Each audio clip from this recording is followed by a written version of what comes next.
Radiocaput.com. Estás conectado. Estás en Caput. Voces y contexto. Un concepto expansivo. Todas las voces, todas. También la tuya. Un programa que no te deja tranquilo. Que no se queda quieto. Voces y contexto. Todas las voces, todas en Caput.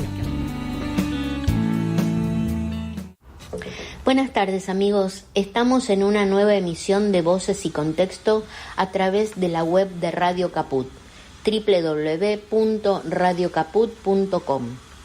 Si quieren enviarnos un mensaje, lo pueden hacer al 15 3378 1859 o bien al WhatsApp de la radio 15 6516 4446.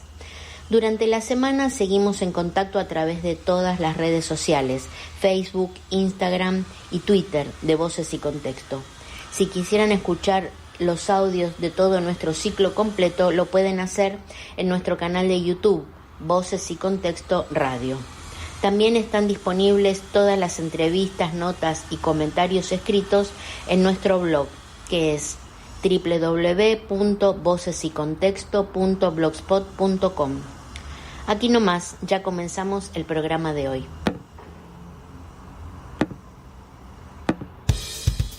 Voces y contexto. Todas las voces, todas. Un programa lleno de incorrecciones políticas.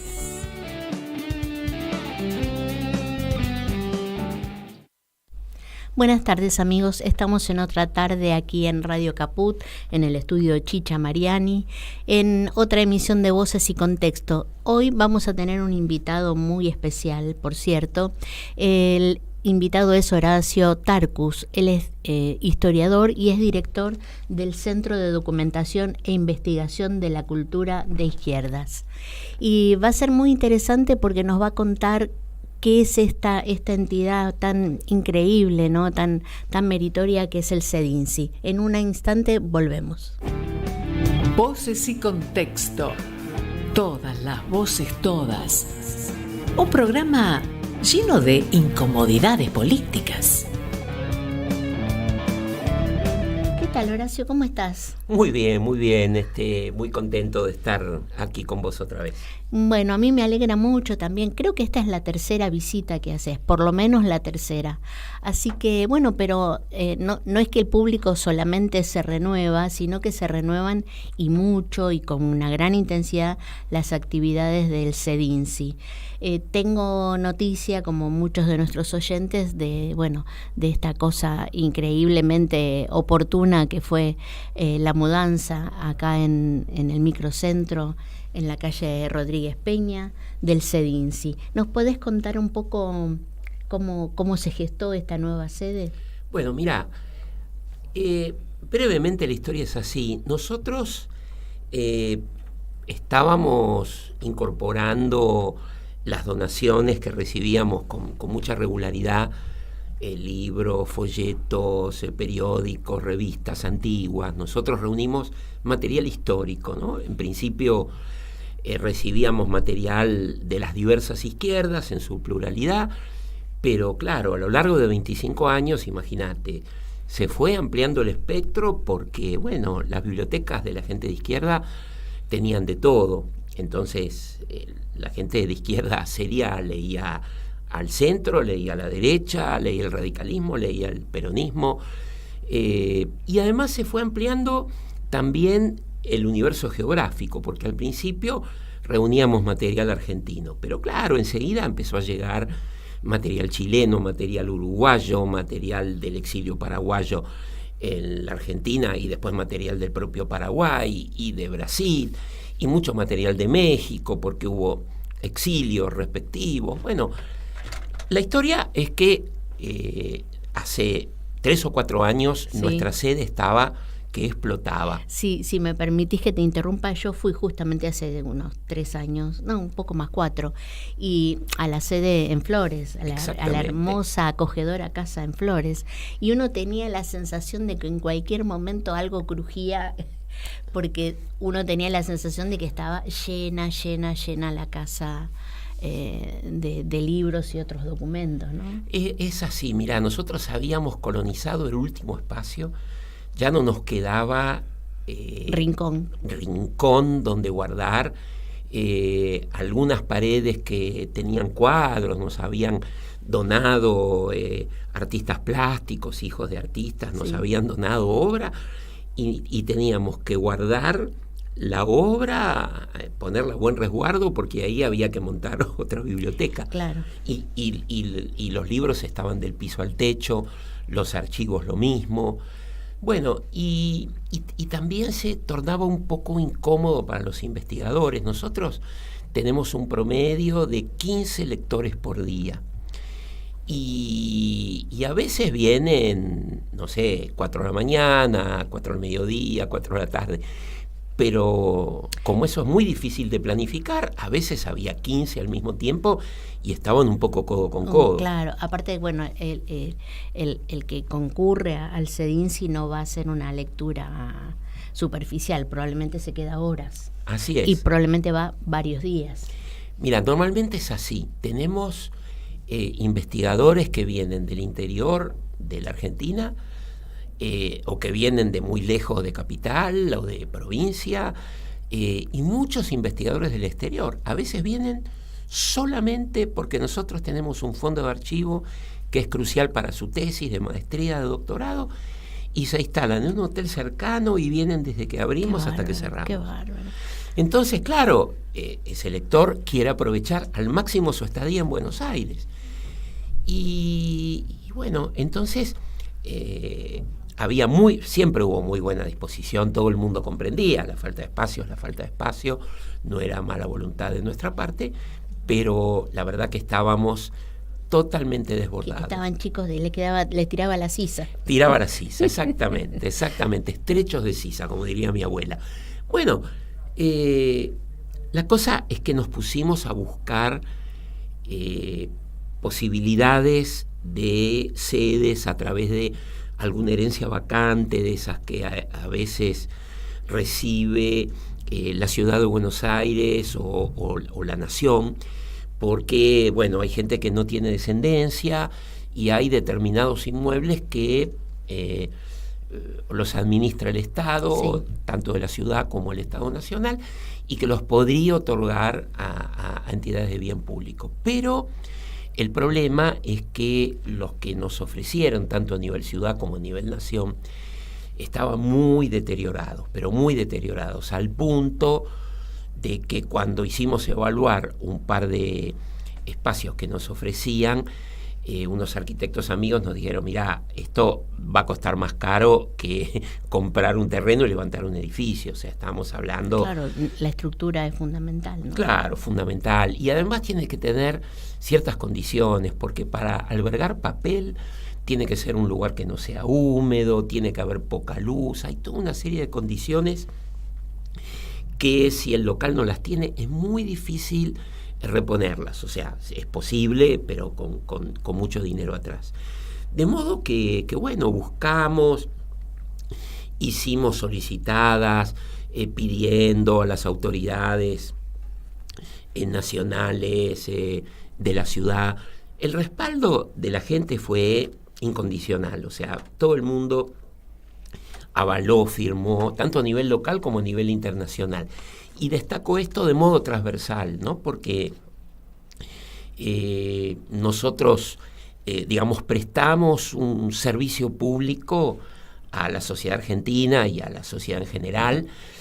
No formamos parte de un partido político. Claro. Nuestro acervo recorre todo el arco político, de las izquierdas y, como te decía al principio, más allá de las izquierdas. Entonces, nosotros somos una asociación civil sin fines de lucro. Claro.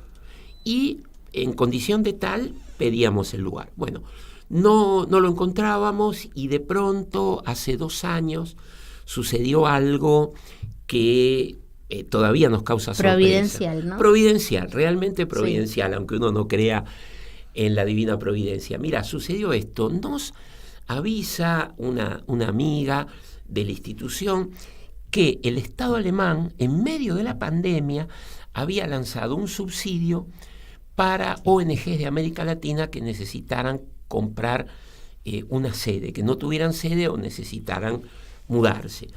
Y realmente leímos las bases y era algo diseñado para ustedes. Diseñado para nosotros. Bárbaro. No fuimos los únicos que nos presentamos, pero hicimos un esfuerzo muy grande en armar un proyecto coherente, consistente.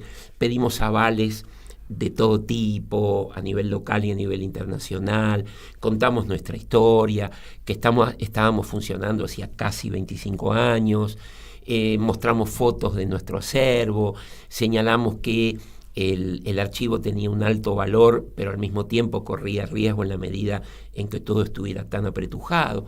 Bueno, la historia es que esto fue en enero del 2021 y para mediados del 2021 nos preasignaron, nos respondieron de una suerte de ministerio, se llama Ministerio de la Cooperación del Estado alemán. El ministerio nos confirma que en principio el proyecto está preasignado, pero quieren saber la viabilidad del proyecto. O sea, nos dicen, bueno, en concreto, ¿qué posibilidades hay de comprar con el dinero que les asignamos un inmueble en Buenos Aires? ¿En qué medida este inmueble les va a permitir alojarse y no encontrarse en la misma situación en que están ahora?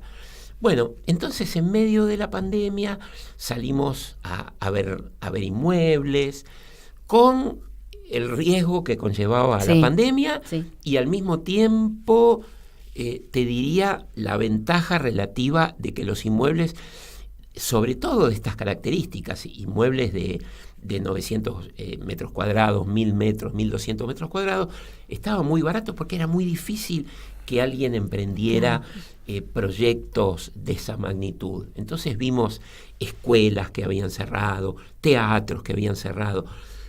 Algo, por un lado, muy triste, porque uno no quisiera ver estos lugares vacíos, lugares de la cultura, de la educación.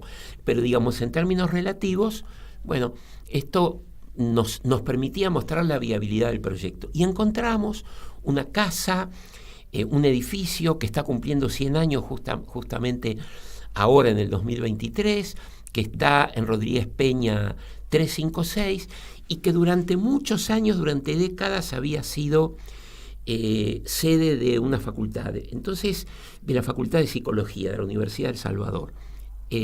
Ya no estaba funcionando, hacía 10 años o más, entonces el edificio necesitaba un poco de pintura y algunos revoques y algunos arreglos, pero en general el edificio, que es de valor histórico, aunque no está declarado, deberían declararlo de valor histórico, porque es realmente un edificio muy bello, antiguo, con todas las características de los edificios de esa época.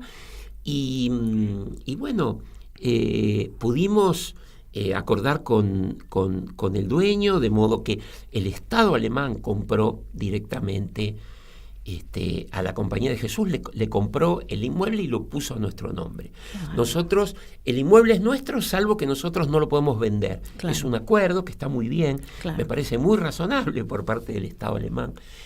Y realmente fue un subsidio, quiero decir, muy generoso, porque, bueno, yo pensé, lo compra el Estado alemán, es un subsidio con dinero que vino de Alemania, nos van a pedir que pongamos en la puerta una bandera argentina y una bandera alemana, una chapa, un cartel agradeciendo al Estado alemán. Bueno, nada de eso, ningún pedido, ningún reclamo, ninguna condicionalidad.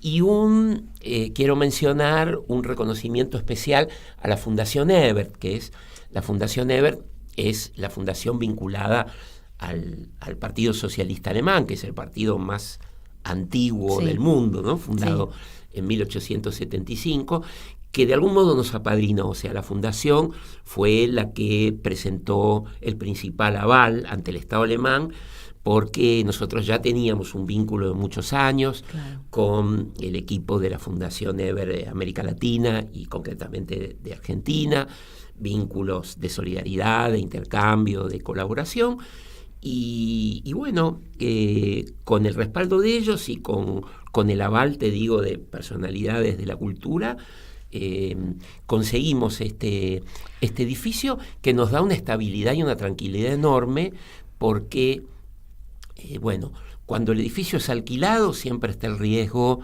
de que el dueño lo reclame. Cuando, bueno, es un comodato como teníamos en Flores de la ciudad de Buenos Aires, siempre está en un país inestable como la Argentina, el riesgo de decir, bueno, ¿qué pasa si con un cambio de gestión me reclama, me pide que vuelva a la casa? ¿A dónde voy con todas estas toneladas de papel, no? Bueno, las mudanzas son fatales. Entonces, esta mudanza todavía continúa, la estamos haciendo muy tranquilamente, porque hay que... nosotros tenemos... Sí, es una cosa muy difícil mudar un archivo, una biblioteca. Exacto. Bueno, Adriana, vos sos bibliotecaria, vos es algo sabés de lo monumental, es una gran tarea, ¿no? Mirá, que me imagino que debe requerir por parte de ustedes una organización, no sé, un cronograma, porque... Es así, una planificación muy minuciosa, porque vos pensás que cada estante que había en la vieja sede no se corresponde milimétricamente con el estante de la nueva. Vos no podés migrar en forma automática, como un calco, porque la altura de los techos es distinta, el ancho de las paredes es otro. Entonces, digamos, cada estante requiere de retoques, de revisiones. Mira, nosotros tenemos casi todo el acervo catalogado, de modo que vos entrás a nuestra base de datos. En línea el catálogo. El catálogo está en línea desde hace muchísimos años, desde hace unos 20 años el catálogo está en línea, de modo que vos encontrás el libro o la revista que querés mirando desde tu casa, en pantalla una publicación, la solicitás, y nuestra idea es que no más de 5 minutos vos tengas sobre la mesa el libro, el folleto, la revista que solicitaste. Si eso está fuera de lugar, en proceso de mudanza... Nunca más. No, pueden pasar meses o años hasta que lo vuelvas a encontrar. Entonces, estamos haciendo una mudanza escalonada por tramos. Por ejemplo, trasladamos en una semana 50 cajas. Cuando los materiales que contienen esas 50 cajas están reubicados, vamos a Flores y traemos 50 cajas más. Y así vamos reacomodando el material. Claro. Bueno, muchas preguntas tengo para hacerte. ¿El presupuesto alcanzó para además adecuar lo que hiciera falta? Bueno, mira, el año pasado tuvimos que hacer una colecta. Y este año tuvimos que hacer otra, porque claro, los gastos se han incrementado. Nosotros... por el momento tenemos que mantener la sede anterior porque la mudanza es larga. Claro. Entonces estamos teniendo que sostener las 2 sedes, pagando las 2 ABL, en las 2 electricidad, en las 2 gas, bueno, todos los servicios y todos los impuestos, internet en un lado y en otro. Entonces, bueno, pero la respuesta de la sociedad argentina, inclusive del exterior, es muy buena. Nosotros estamos acostumbrados hacer las cosas a pulmón. Si nosotros hubiéramos esperado que el Estado argentino estuviera quien estuviera al frente del gobierno, nos hubiera cedido un subsidio o una casa para empezar a funcionar, yo creo que el CENICI no se hubiera creado. Nosotros hace 25 años nos tiramos a la pileta. Dijimos, bueno, vamos a alquilar, empezamos alquilando una casa muy modesta, una vieja casa chorizo, en la calle Sarmiento, casi esquina Gallo, y bueno, y armamos una campaña de asociación. Con eso pagábamos el alquiler. Cuando hubo un excedente contratamos a una joven estudiante de historia para que atendiera al público.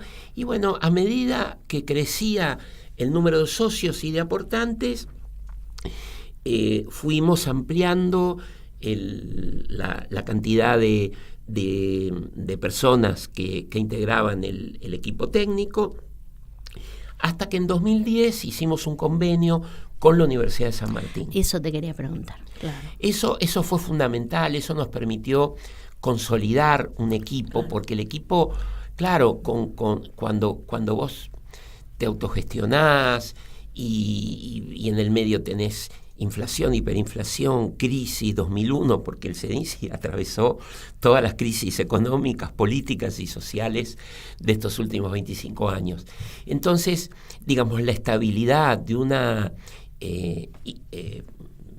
universidad nacional permite mantener un equipo de 10 personas en claro, forma regular y estable. En cuanto a los sueldos te referís. Exacto. Claro, exacto. Aparte que es personal muy especializado, ¿no? Porque sí. Cuando uno va al CEDINSI se da cuenta que lo están atendiendo realmente profesionales, ¿no? Que interpretan, que saben, que son diligentes, que entienden, que a uno eventualmente también lo orientan, ¿no? Mira, eso fue como la regla. Cuando empezamos dijimos, queremos atender a los lectores como nos gustaría que nos atiendan y como nos han atendido en algunos lugares, sí. Porque bueno, algunos espacios del Estado son bastante poco hospitalarios.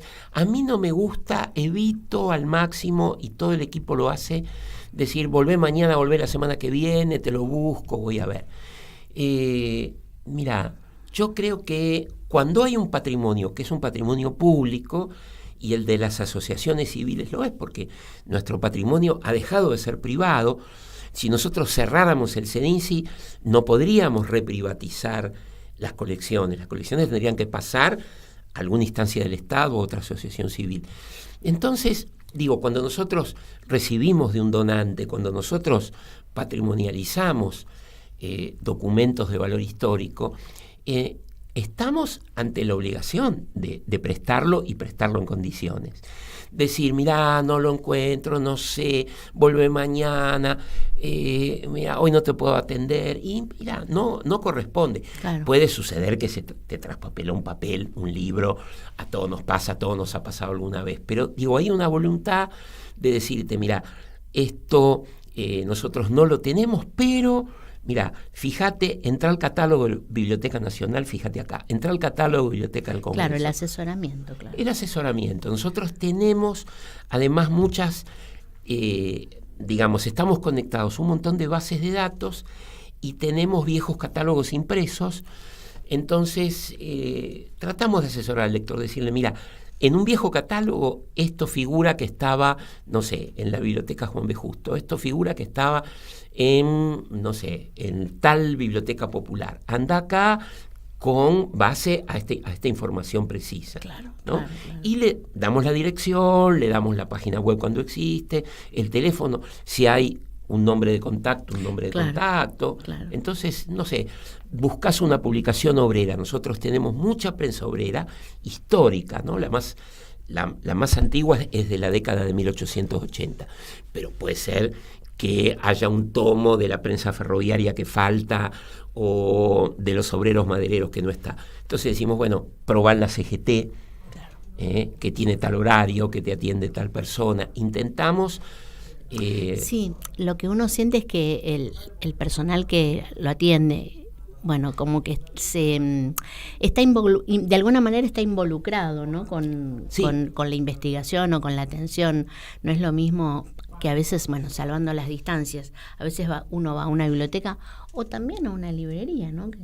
Y uno se da cuenta que el que atiende no tiene la menor idea de qué es lo que está haciendo, ¿no? ¿no? O qué está vendiendo o qué está prestando en una biblioteca. Cambió el mundo librero también. Yo que soy habitué de librerías, te puedes imaginar, a pesar de que el CEDINSI se nutrió en un 95% de donaciones, sí. El otro 5% son compras complementarias. Y bueno, la búsqueda en internet y en librerías es fundamental, y echo mucho de menos a el viejo librero con pasión por el libro, por encontrarte aquello que está agotado, que bajaba un depósito, que tenía un depósito organizado, que te confiaba, te decía baja el depósito y podés ver vos, que te decía esperá que voy a consultar con otros colegas. O sea, hoy tenemos en muchas librerías, son como supermercados y el vendedor es simplemente un vendedor, es un señor que te cobra o que te dice mire en tal sección. Interesante era aquel que te aconsejaba, que te acompañaba, que bueno, es un oficio que un poquito se viene perdiendo, aunque tenemos una reserva. Hay una reserva de gente joven que tiene iniciativas, que abre nuevas librerías. Yo en general no compro en las grandes cadenas, yo le voy a comprar al librero chico, al librero mediano. Tengo grandes amigos entre los libreros, me llaman cuando aparece algún material histórico, me llaman y me dicen, mira, esto puede interesar para el CEDICI, hay un precio especial para ustedes. Qué bárbaro. Eso me encanta. Horacio, antes de que pasemos probablemente a otro tema, me interesa que comentes que también ustedes tienen, no sé si llamarlo como una extensión cultural, hay cursos, hay seminarios, hay una publicación periódica y hay editorial.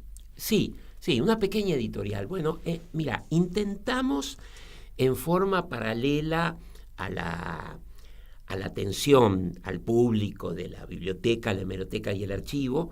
Digamos, estas son las tres áreas del patrimonio, ¿no? Son biblioteca, hemeroteca y archivo. Archivo quiere decir originales, correspondencia, manuscritos mecanografiados inéditos, ¿no? Eso archivos personales. Archivos personales, reciben. La mayoría son personales. Bárbaro, sí, yo hay 175. Me encontré con gratas sorpresas. Bueno, tenemos, mira, el fondo completo de José Ingenieros, que estamos digitalizando en este momento. Esperamos el año que viene que esté subido a la web. Lo vas a poder consultar desde tu lab, desde donde estés, en forma integral y completa. Y bueno, tenemos, mira, archivos socialistas, comunistas, de figuras de la nueva izquierda, de feministas históricas de la Argentina, anarquistas, hay un montón de archivos anarquistas, escritores, escritoras, editores, mira, militantes del activismo gay, del activismo lésbico. O sea, nosotros concebimos militancia en un sentido muy amplio, en el sentido de los diversos activismos. Y esto no estos últimos 5 años. Nosotros, desde un principio, cuando fundamos el CEDICI hace 25 años, ya incorporamos un área de biblioteca y archivo. En ese momento era de la mujer y del feminismo. Bueno, lógicamente después aparecieron fondos que fueron ampliando ese espectro de lo que en los últimos años se dio en llamar LGTB+. Bueno, nosotros tenemos archivos importantes en ese sentido. O sea, vamos del movimiento obrero a estos nuevos movimientos sociales, pasando por el movimiento estudiantil, el movimiento de mujeres clásico, las sufragistas, no sé, todas las variantes, ¿no? El movimiento estudiantil, el movimiento de la reforma universitaria, el movimiento antifascista de los años 20, 30 y primeros 40, movimientos por la paz, movimientos de solidaridad internacional con la España republicana, no sé, con la Cuba revolucionaria del 59, de todo, contra la guerra de Irak en forma más reciente. Entonces, esto, digamos, es una descripción somera de lo que son los fondos. Y vos me preguntabas por las actividades de investigación y edición. Mira, nosotros tenemos un área de investigación porque desde el año 2007, si no me equivoco, el CONICET de Argentina nos nombró como centro sede. ¿Qué quiere decir? Que los investigadores que postulan a una beca o que postulan a carrera pueden poner al CEDICI como su sede de referencia. Entonces, en este momento nosotros tenemos 8 investigadores de carrera radicados en el CEDICI y unos 6, 7 becarios, no me acuerdo exactamente, y eso se va renovando. Algunos becarios pasan a investigadores, llegan nuevos becarios. Eso está abierto y hay presentaciones todos los años. Ok, intentaré no... Bueno, después tenemos proyectos asociados. Por ejemplo, la revista es un anuario que se llama Políticas de la Memoria, está en línea. Bueno, todo lo que cuento en realidad está en línea, o sea que entrando a cedinsi.org, Cedinsi las 2 veces con C, cedinsi.org, se pueden ver estos distintos sitios que voy a mencionar ahora. Uno es el de la revista Políticas de la Memoria, sale hace 20 y pico de años, se publica regularmente todos los noviembre, diciembre, y bueno, trae documentación e investigaciones. ¿Qué investigaciones? Bueno, las que realiza normalmente la gente que viene a trabajar. Cuando nosotros, algún investigador nos parece que desarrolla un tema interesante, le proponemos que nos envíe algún tramo de su investigación. Hay un referato internacional, eso se evalúa, se le devuelve al investigador si hay comentarios, si hay sugerencias, si hay correcciones. Y publicamos muchos documentos inéditos, con una presentación, con notas al pie, porque los documentos no se pueden tirar en crudo, ¿no? Hay que normalmente son documentos que disponemos nosotros, que son raros, que son muy solicitados, y bueno, está el servicio de darlos a conocer. Hacemos encuestas, por ejemplo, encuestas a escritores, encuestas a investigadores. Hace algunos años, por ejemplo, me acuerdo que hicimos una encuesta que se lee mucho siempre, que era sobre, hablando de librerías, una encuesta a escritores e intelectuales de la Argentina sobre cuáles habían sido a lo largo de su vida sus librerías de referencia, por ejemplo, ¿no? Y esto quedó como un documento. Muchos de esos investigadores ya han fallecido. Y bueno, y quedan referencias y testimonios muy, muy útiles, muy interesantes. Y bueno, la revista está centrada en historia política, en historia intelectual, en historia de la cultura, y bueno, realmente es muy grato. Yo participo del comité editor, pero digamos ya está en manos de un equipo más joven, a donde yo intento ir pasando la posta a las generaciones siguientes, que por suerte están muy activas. Eso es una gran responsabilidad, ¿no? De los, entre comillas, de los fundadores, dejar escuela y dejar una formación para la continuidad. Mira, yo te diría que yo tenía 2 grandes preocupaciones cuando arrancamos. Una era la estabilidad del lugar, porque, como decíamos hace un rato, en un lugar alquilado, en un lugar precario, en un lugar chico, el propio donante duda, dice, yo voy a traer la biblioteca aquí de mi abuelo, o esto que atesoré durante años, y les va a entrar, y lo van a poder preservar. Y bueno, al tener una superficie como tenemos hoy de más de 900 metros cuadrados, al estar en condiciones de iluminación, al no haber de temperatura, esto le da al donante una tranquilidad y una seguridad. Y lo otro es no encontrarse al frente de una institución, como ha sucedido con muchas bibliotecas populares o bibliotecas históricas, encontrarse con 3 viejitos que están al frente, con un extraordinario tesón, son conmovedores, pero uno dice, ¿y quién va a heredar esto? Claro, ¿Quién va a tomar la posta? Entonces, hubo una preocupación mía y del grupo fundacional de convocar a las generaciones siguientes. Y yo hoy puedo decir con toda tranquilidad que me podría jubilar y que hay un equipo que hereda, digamos, ya hay, digamos, no que heredaría, sino que ya de algún modo te toma la posta. Claro, ya viene tomando la posta, porque somos entre 10, 12 personas.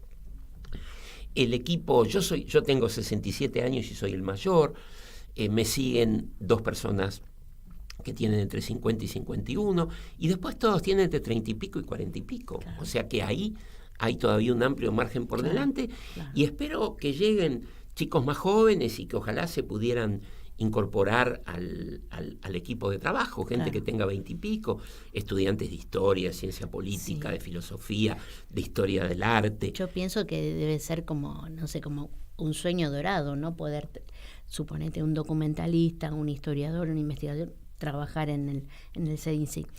¿Por qué te hago este comentario? Bueno, sabés que el tema me resulta muy interesante y al que le tengo mucho afecto. Y por otro lado, porque vivimos en un país con una memoria institucional muy frágil, ¿no? Así es. Y entonces que existe el CEDINCI cuando uno sabe a veces los riesgos que corren las grandes colecciones o, por ejemplo, los archivos personales de personas que han tenido una actividad muy destacada. Bueno, a veces las viudas se ven ante la imposibilidad de sostener eso, ante la dificultad de ubicar eso, a dónde puede ir, dónde puede ser útil. Así que, bueno, el CEDINCI es una institución que da como una garantía, ¿no? Mira, vos hacés un cuadro muy ajustado de la situación, porque hay mucha incertidumbre por parte de los depositarios de documentación histórica. O sea, yo me encuentro con personas, en general descendientes, de Claro. personas que armaron grandes fondos, grandes bibliotecas, y me dicen, ¿Qué hago? ¿Qué hago? ¿Qué me recomendás? Me gustaría que contaras, porque yo fui siguiendo un poquito de lejos, obviamente, las alternativas de esa monumental donación de 30.000 volúmenes desde Francia, de un exiliado en Francia. ¿Por qué no contás eso que es tan conmovedor y para mí monumental, ¿no? Porque me imagino ese trayecto en viaje, en barco, supongo que habrá sido en barco, y toda la burocracia que habrá mediado ahí, ¿no? Mira, la verdad que fue un esfuerzo colosal, pero que tuvo un final feliz en nuestro país. No siempre los proyectos culturales tienen finales felices. Hoy lo puedo decir. Mira, la historia es extraordinaria. Hubo un militante argentino, obrero, que se llamaba Alberto Belloni. Alberto Belloni era un nombre conocido para la generación de los 60, 70, porque publicó un pequeño libro. Él era un obrero autodidacta que había hecho una breve historia del movimiento obrero. Se llamó Del anarquismo al peronismo y tuvo mucha circulación, hubo muchas ediciones oficiales, ediciones pirata. Bueno, el libro se lo había publicado Jorge Abelardo Ramos, el Colorado Ramos, y con tirajes enormes. Bueno, Alberto Belloni era un hombre en su momento vinculado a la Izquierda Nacional, íntimo amigo de Carpani. En determinado momento se alejan del grupo de Ramos con Carpani, editan una revista muy interesante, revista Programa. Bueno, la historia es que Belloni queda como tantos izquierdistas de la década del 60 y del 70, queda como independiente en los 70 y colabora en distintos medios. Bueno, en el año 75, cuando vuelve con su compañera Estela del cine, vuelven a su departamento y se encuentran con todo tirado. La AAA. La AAA, efectivamente, la AAA. Todo tirado, amenazas, y le habían robado los documentos, le habían robado el pasaporte y los documentos. Entonces tienen que dejar el departamento tal como está porque tenían miedo de que la patota pudiera volver, refugiarse en casa de amigos, dejan esa biblioteca y bueno, se quedan, digamos, en la clandestinidad, entre comillas, sin ser ni militantes armados, ni tener una organización que los refugiara. Se quedan en casa de familiares y de amigos, con todo el riesgo que conllevaba. Claro, pocos meses después viene el golpe. Entonces, un historiador, Daniel James, un gran historiador británico, que había entrevistado a Alberto Belloni para hacer sus libros, enterado de la situación, les consigue una conexión, una suerte de salvoconducto, y les paga los 2 pasajes a París. Qué bárbaro. Entonces Alberto y Estela cruzan en lancha con documentos prestados para Uruguay, de Uruguay pasan para Brasil, y en Brasil tienen los billetes para ir a París. Bueno, ¿qué hace en París un obrero autodidacta que había perdido ¿Y su los biblioteca? libros quedaron en Buenos Aires? Esos libros quedaron en Buenos Aires. Alberto y Estela le dan la llave de ese apartamento que era alquilado a un familiar y le dice, mirá, cuando puedas, cuando andá 2 o 3 veces, cuando veas que no hay movimiento, y tratá de poner los libros en cajas y llevártelos. Pero claro, Alberto está lejos de su biblioteca y su biblioteca era de algún modo su respaldo espiritual, porque yo te diría, para un autodidacta el apego a la biblioteca es mucho mayor que para un investigador profesional que entra y sale, no sé, de una biblioteca académica. Para el autodidacta el apoyo en la biblioteca es un apoyo imprescindible como el oxígeno. Entonces, ¿qué hace Alberto? Alberto, que no hablaba francés, le costaba insertarse. Bueno, ¿qué hace? Empieza a armar otra vez su biblioteca. Vos me dirás, ¿cómo hace un exiliado que no tiene un peso para armar su biblioteca? Bueno, de diversos modos. Pide, se presenta ante instituciones francesas y europeas en general, diciendo que es un exiliado, que quiere leer, envía cartas. Y su compañera Estela rápidamente consigue trabajo, sabía francés, mejora su francés, se convierte en una profesora muy reconocida de español en París. Bueno, consiguen que la alcaldía de París les asigne una de esas viviendas sociales, que yo conocí, una vivienda muy, muy, muy digna, cerca del metro de París.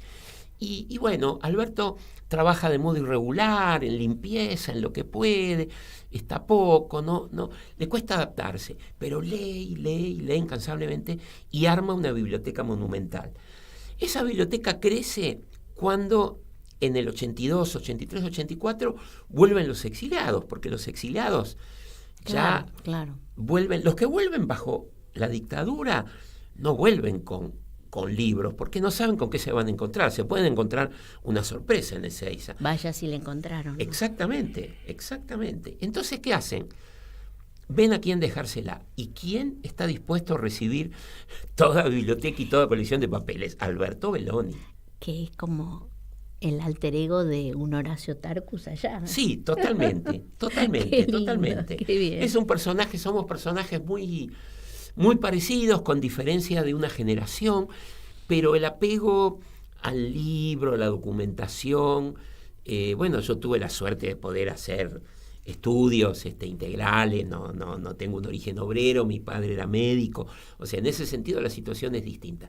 Pero los libros y la pasión por los libros y por la historia y por la política nos hicimos amigos apenas nos vimos, ¿no? Qué bárbaro. Lo visité en París en el 83, con su compañera Estela lo mismo, seguimos la amistad al día de hoy. Bueno, para redondear la historia, Alberto falleció, tanto él como Estela quedaron viviendo en París. Estela está programando, ahora está jubilada, está programando su retorno a la Argentina, pero claro, tenía una biblioteca que estimamos en unos 35.000 volúmenes, 650 cajas pesadas, cajas muy grandes, no cajitas de archivos, sino, te diría, cajas industriales. Sí.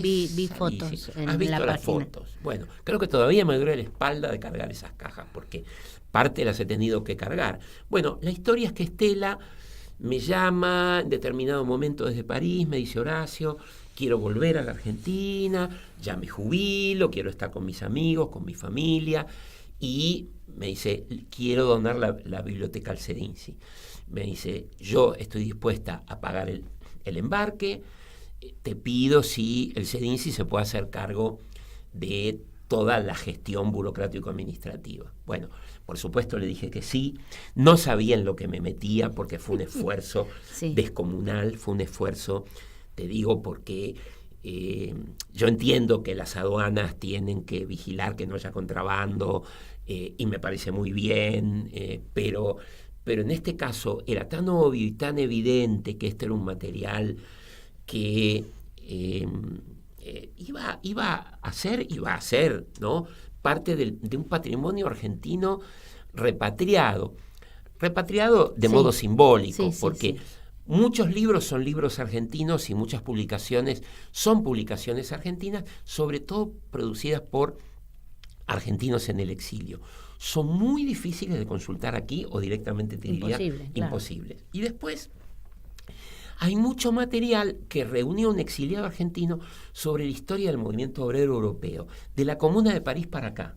Eso es extraordinario, eso tiene un valor único para todos los que hacemos valiosísimo, historia claro. social, historia política. Digo movimiento obrero en un sentido muy amplio. Hay cientos de libros sobre movimiento feminista en Europa y América Latina, sobre movimiento estudiantil. Pero el grueso es movimiento obrero porque, claro, eso era lo que Alberto buscaba. Pero también libros sobre la Guerra Fría, la Unión Soviética, el socialismo, la socialdemocracia, mucho anarquismo. Él se vinculó al movimiento anarquista francés, no de modo orgánico, no era un militante de la nada, pero se interesó en lo que se llamaba el pensamiento libertario, que no tiene nada que ver con lo que hoy se apropió de este nombre con una deriva opuesta te diría. Entonces, te diría que es una biblioteca extraordinaria. Y todo eso llegó en barco, con una patria muy grande de Estela, que puso sus ahorros al servicio de este embarque y de los gastos de despacho. Y bueno, de nuestra parte quedó toda la gestión ante la aduana, porque la aduana nos pedía que para que esto pudiera ingresar sin problemas, tuviéramos un listado exhaustivo con número de ISBN de todas y cada una de las publicaciones que se iban a importar. Y yo le decía, mire, esto es materialmente imposible porque Estela es una persona grande, catalogar eso te llevaría, no sé, años y años para todo un equipo. Y esto es un regalo para la Argentina, realmente un regalo para la Argentina. Claro, pero el burócrata no puede entender. Es decir, perdóname, pero estoy pensando en las barcazas, mejor dicho, en el gran contrabando de cereales en el Paraná. Claro. Que los barcos no son pesados, ¿no? Y la carta de embarque tiene un número de toneladas o de kilos absolutamente ficticio. Nadie controla, ¿no? Pero sí. El ISBN es exigible para claro. Ahora, el burócrata argentino. Vos pensás que el 90% de estos libros no tienen ISBN porque son anteriores a la década del 80. Claro. O sea, era... Pero, y lo pudieron resolver. Mira, lo pudimos resolver presentando documentación muy exhaustiva ante la Embajada Argentina en Francia, ante la Embajada Francesa acá. Mira, esto llegó a Cascos Blancos, hasta la directora de Cascos Blancos tuvo que hacer una certificación diciendo el CEDIN sí existe, esta biblioteca existe, esto es realmente una donación, acá no hay mediación comercial de ningún tipo. Al revés, te diría, esto ha sido para nosotros un esfuerzo económico y físico, porque yo te digo, solamente trasladar unos metros las cajas para ponerlas sobre una mesa y abrirlas, comprar estantes, digamos, la limpieza, la catalogación, las computadoras, digamos, esto recién empezamos. Te digo que debemos haber abierto de las 350 cajas apenas unas 80. Eso ya llenó toda una habitación. De las habitaciones, de las salas que dejamos libres en Flores, las estamos volviendo a llenar con la biblioteca de Alberto Belloni. Entonces, estoy terminando la mudanza aquí en Rodríguez Peña 356 y al mismo tiempo estoy yendo los sábados El CEDINSI nunca duerme, no, amigos. Exactamente, el CEDINSI nunca duerme. Así que me alegro que me hayas preguntado por esta historia, es muy conmovedora. Te digo que, mira, Estela Belloni vino en el momento que recibimos las cajas, que vino el camión. Qué bárbaro. Y los dos estábamos emocionados y llorábamos. Sí. Y te lo cuento y se me pone la piel de gallina. Seguramente. Porque realmente es una patriada. Y pensábamos, bueno, en la alegría que tendría Alberto de saber que lo que él reunió no se dispersó, no se disgregó, vuelve al país donde él nació y que quería tanto, que tenía tantos amores como broncas, porque bueno, Argentina es un país difícil y para el que se tuvo que exiliar más, ¿no? Bueno, realmente a mí también, sabes que me conmueve en varias, digamos, en varias dimensiones lo que vos contás y también tu tarea, ¿no? Porque yo creo que conozco un poco, que vos empezaste desde muy joven a reunir una biblioteca. Justamente somos coetáneos en la época en que los militantes, los simpatizantes o los intelectuales se tenían que deshacer de los libros o los enterraban o los escondían, ¿no? Creo que se podría hacer otra historia de los libros enterrados, ¿no? Creo que hay un libro. Y bueno, y vos tuviste esa, no sé, esa visión, esa inquietud, esa necesidad, esa inconsciencia de guardar esos libros que un poco había un riesgo de vida, ¿no? Mira, había un riesgo de vida. Si yo volviera a estar en el 76 y mi hijo, un amigo muy querido, me dice, mira, voy a hacer lo mismo, yo le diría, no, mira, no lo hagas, porque la verdad que era una locura. Pero, mira, yo llego a todo este universo cultural cuando la Argentina se está apagando. O sea, yo me intereso por la historia, por la política, y me decido estudiar la carrera de historia y viene el golpe. Entonces, los libros que yo había empezado a comprar y que me disponía a leer y estudiar y subrayar y analizar durante 1973, 74, 75, quemaban en las manos. Entonces, con un amigo, al día siguiente del golpe, un día tan inoportuno como el 25 de marzo de 1976, tomamos un tren con 4 bolsos gigantes para la quinta que tenían los padres de este amigo, se llamaba Horacio, igual que yo, se llama Horacio García. Los padres tenían una quinta en Ituzaingó, y entonces llevamos los 44 tomos de las obras completas de Lenin y otras obras. Y Editorial Cartago. Editorial Cartago, exactamente. Y bueno, y los pusimos en cajas, los envolvimos todos y cada uno en bolsas de nylon, envolvimos las cajas en bolsas de nylon, caja dentro de caja, y los enterramos con todo el riesgo que esto implicaba, que un vecino te viera a unos chicos jóvenes con barbita y pelo largo, con una pala, ¿no? Bueno, los enterramos y bueno, y en determinado momento por el 80-81 los desenterramos porque los queríamos leer. Y en el interín iban apareciendo otras personas que decían, mirá, yo tengo esto, mi papá dejó esto, mi tío dejó esto en casa. Y bueno, y yo los empecé a recibir y bueno, y los empecé a albergar en casas. Y acá estamos con este material hoy en el CEDINSI. Qué bárbaro. Bueno, yo otra vez te reitero mi gratitud, mi agradecimiento, no solamente en forma personal, sino social, ¿no? Porque es una gran obra.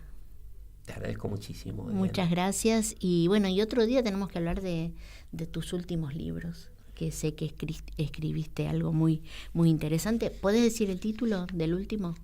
Bueno, el último fue las revistas culturales latinoamericanas. ¿Y el diccionario?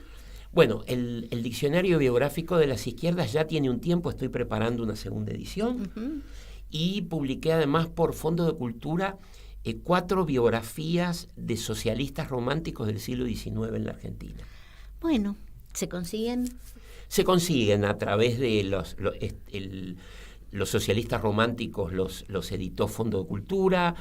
Las revistas culturales latinoamericanas lo editó Tren en Movimiento y están en las mejores librerías, como suelen decir los locutores. Bueno, Horacio, quiero que hagas extensivo el saludo a tus colaboradores tan eficientes. Y bueno, te iré a visitar a la nueva sede.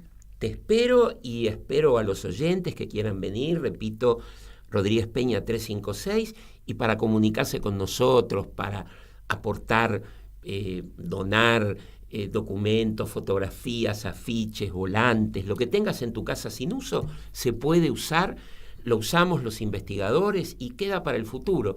Entonces, con entrar a cedinsi.org, Cedinsi las 2 veces con C, te comunicás con nosotros por teléfono, venís, te acercás, nosotros lo vamos a buscar, lo resolvemos. Nos interesa contar con tu colaboración. Muchas gracias, y también le agradezco a Martín por la operación de hoy, y nos volvemos a escuchar la semana que viene. Ojalá que tengamos una buena semana. Gracias, Horacio. Gracias a vos.